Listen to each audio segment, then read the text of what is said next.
c'est pas gagné, mais ça va l'être. Il faut être patient. Mais certains hommes sont déjà à bout de patience. Faute de mieux, ils ont adopté une contraception, disons, non conventionnelle. Et on a également des modèles textiles, donc des jockstraps comme ça. Et qui sont... Alexis et Xavier utilisent la méthode thermique, aussi appelée remontée testiculaire. Les testicules sont un peu tristes au début, puis après ça, elles deviennent de plus en plus heureuses. Ça consiste à faire passer le pénis et la peau du scrotum dans un anneau pour faire remonter les testicules dans l'aine pour les réchauffer. Si la chaleur augmente, la spermatogénèse diminue.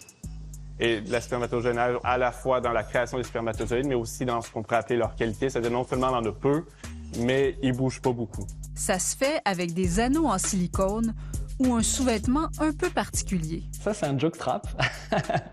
Le nom d'origine. On veut le nom d'origine. Conçu dans les années 80 par un médecin de Toulouse, d'où son petit nom. Le nom d'origine, c'est le remonte-couille toulousain. Le remonte-couille toulousain. Le remonte-couille toulousain.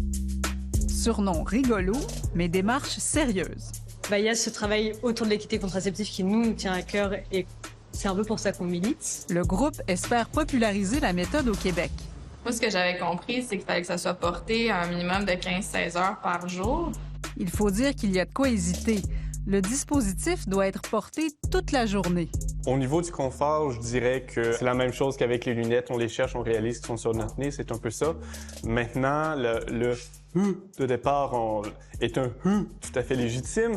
Disons que ça arrive, la majorité des utilisateurs vont avoir un inconfort lors des premiers jours de part. Et qu'est-ce qu'on réalise, c'est au fur et à mesure, l'inconfort diminue jusqu'à temps de tomber de façon quasi nulle, si on veut. Spermogramme à l'appui, les contraceptés, c'est comme ça qu'ils s'appellent, assurent que la méthode est efficace. Le hic, c'est qu'elle n'est pas reconnue. On ne recommande pas pour l'instant d'utiliser cette méthode qui n'est pas approuvée nulle part, qui n'a pas d'études suffisantes de sécurité à long terme et d'efficacité. La méthode n'est pas avalisée par Santé Canada, mais c'est la seule que j'ai à ma disposition. La contraception thermique, c'est une affaire de militants. Ce sont des hommes extrêmement militants qui acceptent ces méthodes expérimentales. Donc il y a un militantisme